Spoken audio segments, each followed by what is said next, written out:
ஒருத்தன் நம்மளை தேவையில்லாமல் அடிச்சுட்டான், காரணமே இல்லாமல் அடிச்சுட்டான்.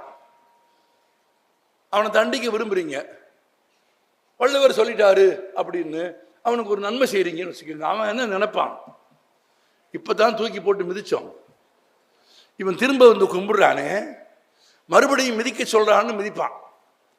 மூடர்களிடத்திலே போய் கருணையை பேசக்கூடாது.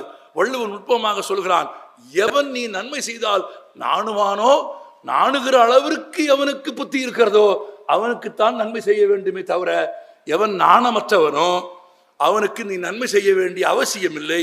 அவனுக்கு நீ என்ன செய்ய வேண்டும் தெரியுமா? கொலையர் கொடியாரை வேந்து ஒருத்தல் பைங்கூர் களைகட்டதனோடு நேர் என்று இன்னொரு குறளில் வள்ளுவன் சொல்லிவிட்டு போகிறான். அப்படி தவறு செய்கிறவர்கள் யாரோ அவர்களை தண்டிப்பது அரசின், ஆட்சியின், மனிதர்களின் கடமை, மாண்பு. எப்படி தண்டிப்பது? சிறுமை கண்டு பொங்குவா என்று பாரதியார் எழுதியதற்காகவே நாளைக்கு பேருந்தில் போகிற போது, பயணம் செய்கிற போது, வாழ்க்கையில் பொது இடத்தில் கண் முன்னே நடக்கிற ஒரு குற்றத்தை தடுப்பதற்கு எப்படி நடந்து கொள்ள வேண்டும் என்ற கேள்வியை குழந்தைகள் கேட்கிறார்கள்.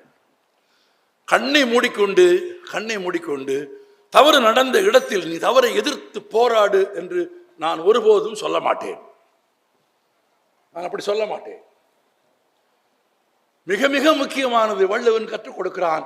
ஒரு தீமையை எதிர்த்து போராடுவது என்று தீர்மானித்து விட்டால் அந்த தீமையின் வலிமை என்ன, அதை வெல்வதற்கான நமது வலிமை என்ன, நமக்கெது துணை என்பவற்றை ஆராய்ந்துதான் போராட வேண்டுமே தவிர ஆயுதங்கள் இல்லாமல் போர்க்களத்திற்கு ஒருவன் போகவே கூடாது.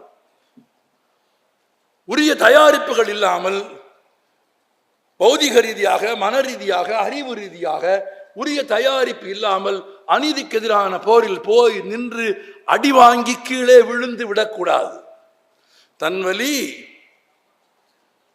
துணைவலி, மாற்றான் வலி இவைகளையும் அழிந்து வினைவலி, எந்த காரியத்தை செய்ய போகிறோமோ அந்த காரியத்தின் தன்மை, நமது பலம், எதிரியின் பலம், நம்மோடு இருப்பவர்களின் பலம் எல்லாவற்றையும் கணக்கில் எடுத்துக்கொண்டுதான் போர்க்களம் புக வேண்டும்.